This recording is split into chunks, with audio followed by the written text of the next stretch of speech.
ধর্মীয় অনুষ্ঠানের উপস্থিত সম্মানিত সভাপতি সাহেব এবং অত্র জামিয়া সম্মানিত আসাদে কেরাম এবং আমার সামনে বসা আমার প্রিয় ছাত্র ভাইয়েরা, আমরা প্রথমে আল্লাহ পাক রব্বুল আলামিনের দরবারে শুকরিয়া আদায় করি যে আল্লাহ পাক রব্বুল আলামিন আমাদেরকে এরকম একটি মহতী মাহফিল বা অনুষ্ঠানে অংশগ্রহণ করার তৌফিক দান করেছেন। সবাই বলে আলহামদুলিল্লাহ। যেহেতু আজকের অনুষ্ঠান ছাত্র সংসদ কেন্দ্রিক, তাই আমি ছাত্র সংসদ এর গুরুত্ব এবং ফায়দা সম্পর্কে আপনাদেরকে কিছু বলার চেষ্টা করব। প্রথমে আমি আমার আলোচনাতে একটি ভূমিকা উল্লেখ করব।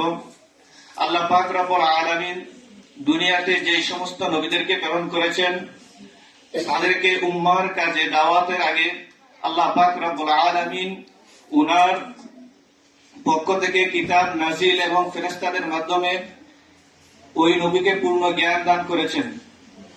যখন ওই নবীকে পরিপূর্ণ জ্ঞান দান করেছেন, তারপর আল্লাহ পাক রব্বুল আলামিন উম্মাহর কাছে পাঠিয়ে দিয়েছেন, তুমি তোমার উম্মতদেরকে তাওহীদের দিকে, একত্ববাদের দিকে তুমি দাওয়াত দাও।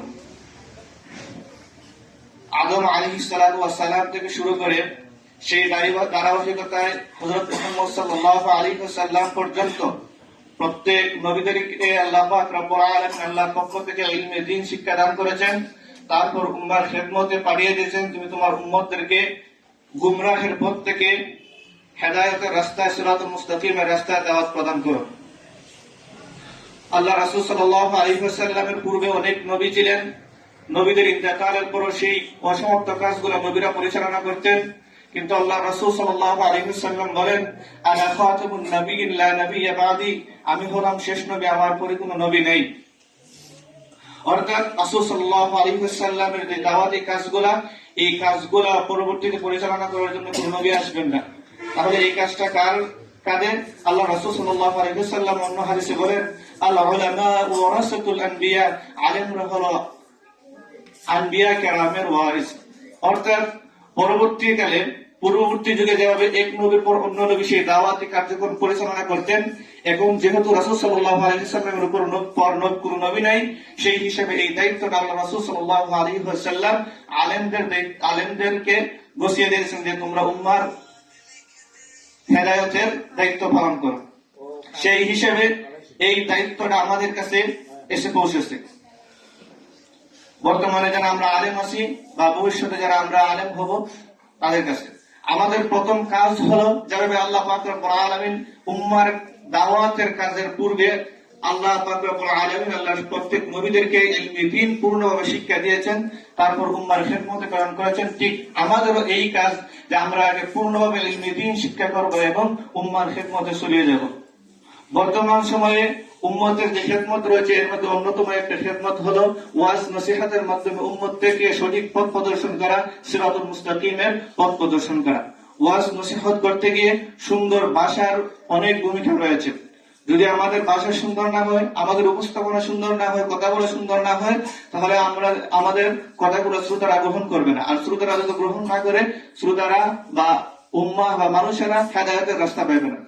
সুতরাং আমাদের যে বক্তৃতা প্রদান এবং সুন্দর ভাষায় উপস্থাপন করা উম্মাহর সামনে, এইটা আজ শহীদ ছাত্র সংসদ থেকে আমাদেরকে শিক্ষা দেওয়া হয়।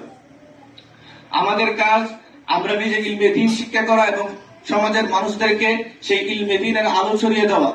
আমরা নিজে মাদ্রাসায় ইলমে দ্বীন শিক্ষা করলাম, আর এটা ছড়িয়ে দেওয়ার জন্য আমাদেরকে আজ শহীদ ছাত্র সংসদ থেকে সেই যোগ্যতা তৈরি করা দেওয়া হয়। কিভাবে তুমি উম্মাহর সামনে ইলমে দ্বীন যে শিক্ষা করছো, তুমি কিভাবে উম্মাহকে সেই দাওয়াত দান করো। নবীদের কাজ ছিল ইলমে দ্বীন শিক্ষা করা, তারপর উম্মাহের মধ্যে ছড়িয়ে যাওয়া এবং উম্মাহদেরকে দ্বীনের দিকে দাওয়াত দেওয়া। তদ্রুপ ভাবে নবীজি আমাদেরকে দায়িত্ব হয়ে গেছেন, যেহেতু আমার পরে কোনো নবী আসবে না, তোমার ভালো করে ইলমে দ্বীন শিক্ষা করা, তারপর উম্মাহর মাঝে ছড়িয়ে যাও এবং উম্মাহদেরকে সঠিক পথের দিশা দাও। সুতরাং আমরা প্রথমে ভালোভাবে ইলমে দ্বীন শিক্ষা করবো, যার জন্য আমাদেরকে মাদ্রাসা কর্তৃপক্ষ বিভিন্ন ব্যবস্থাপনা করে রেখেছে। এখন আমরা কিভাবে ইলমে দ্বীন শিক্ষার পর সমাজের মানুষদেরকে সঠিক পথে আহ্বান করব, ইলমে দ্বীন শিক্ষার পর কিভাবে আমরা সমাজের মানুষদেরকে গুনাহ থেকে বিরত রাখবো, এই শিক্ষা আমাদের দিতেছে আজ শহীদ ছাত্র সংসদ। সুতরাং এর ফায়দা অনেক, যা বলে বোঝানো যাবে না। যে আমরা ইলমে দ্বীন শিক্ষা কিভাবে সমাজে ছড়িয়ে দিব, এটা আমাদেরকে শিক্ষা দেয় আজ শহীদ ছাত্র সংসদ। বর্তমান সময়ে যারা ইসলামী বক্তা রয়েছেন, জনপ্রিয়তা শীর্ষে, তাদের জীবনে তালাশ করলে দেখবেন, বা যারা আজকে তোমাদের সামনে কথা বলবে তাদেরকে জিজ্ঞাসা করে বলবেন, জিজ্ঞাসা করলে উত্তরটা এভাবে আসবে যে আমরাও কথা বলার যোগ্যতা তৈরি শিখছি বা কথা বলার যোগ্যতা তৈরি হয়েছে এরকম আসবে ছাত্র সংসদ থেকে। সুতরাং যারা প্রতি সপ্তাহে ছাত্র সংসদের নাম করার পর উপস্থিত থাকছেন তারা অবশ্যই এর গুরুত্ব বুঝতে পারছেন, নিজের সাহস তৈরি হয়েছে, কথা বলার যোগ্যতা তৈরি হয়েছে। আর যারা এই সাপ্তাহিক সভায় উপস্থিত থাকেন নাম করার পর